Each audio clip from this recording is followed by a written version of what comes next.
In this section, let's get started on our journey by looking at mileposts 0, 1, 2, and 3 on the roadmap to future jobs and prosperity. At milepost 0, we're asking the question of what is the Believe in Ohio roadmap and how does it work? You need to understand what this is all about. The Believe in Ohio roadmap is a brainstorming tool that allows a person to post their thoughts and findings about a business plan concept and evolve their ideas as they learn more and more from their research in the marketplace. Each time someone revises their roadmap based upon new input from research of the marketplace, it's called a pivot. Typically, a new company starting off will pivot 6, 7, 8 times before their idea is ready for prime time. The first idea that you come up with is rarely the best idea that you're going to have.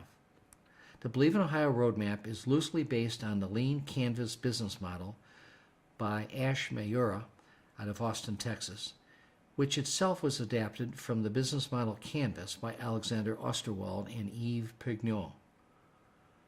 The business model Canvas is very popular at university business schools all across Ohio and across the country, and is used extensively at startup companies. Here, in fact, is an example of a lean business model canvas with post-it notes, because that's what you do. You put post-it notes on the canvas and continually revise them and remove them and change them as you come up with better ideas. So let's talk about the first milepost. At the first milepost, we want to set forth a problem statement, a pain point, or market opportunity that is in need of a solution. At the second milepost, we want you to propose a solution to the problem statement, pain point, or market opportunity that you put forth in milepost 1. And at the third milepost, we want you to tell us about the STEM concepts that underlie proposed solutions that you put forth at the second milepost, which are in fact are in response to the problems that you cited at the first milepost. Now, as you're doing this, you'll find that the answers under mileposts 1, 2, and 3 will play off against one another on an iterative basis. You're going to have to continually ask yourself these questions. Does my proposed solution address the problem? Do the STEM concepts that support my solution make sense? Are they feasible? Are they viable?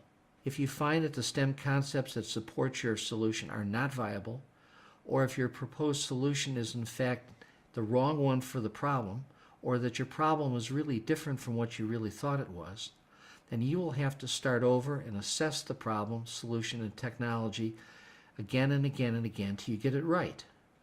Essentially, milepost 1, 2, and 3 must work together if there is to be a workable solution. Oftentimes, we find that students have difficulty coming up with an idea for their plan. So here's what we suggest that you do to come up with an idea for your plan. Start by looking around you at needs that aren't being fulfilled, problems that remain unsolved, and things around you that simply don't work.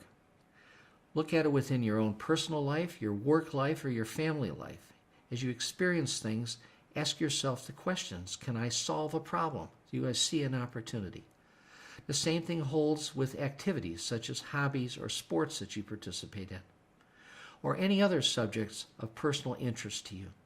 Then think about recent technology developments in fields of interest to you that could make possible things that weren't possible before.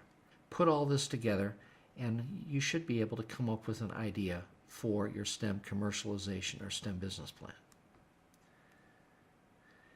As you're coming up with that idea, I want you to consider a number of things.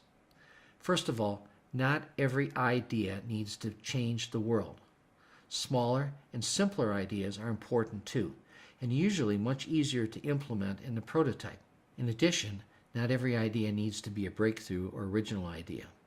Ideas that improve upon an existing situation are important too and can become big ideas.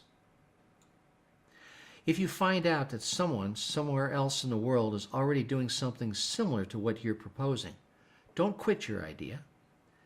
Instead, work to make your solution better than theirs.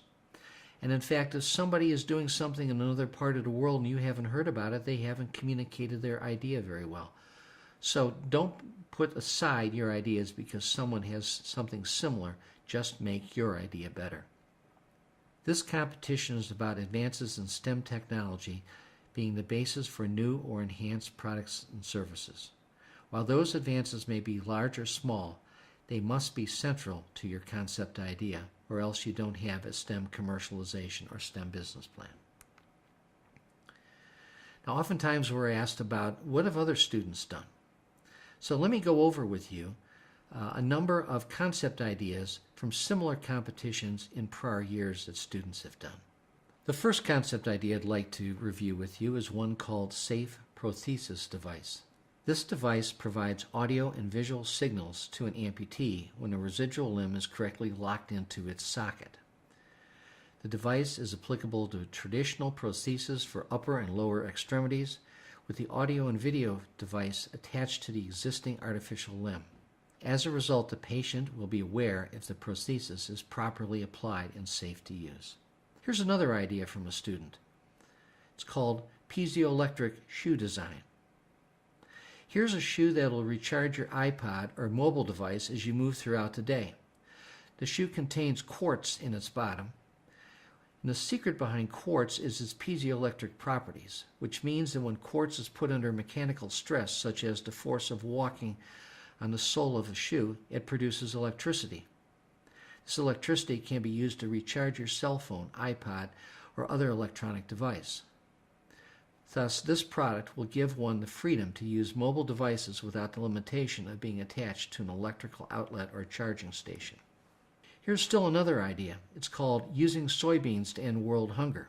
While the problem of world hunger cannot easily be tackled, this solution includes a genetic modification of soybean plants to allow soybeans to be grown in malnourished areas of the world with a monsoon climate and in sub-Saharan Africa.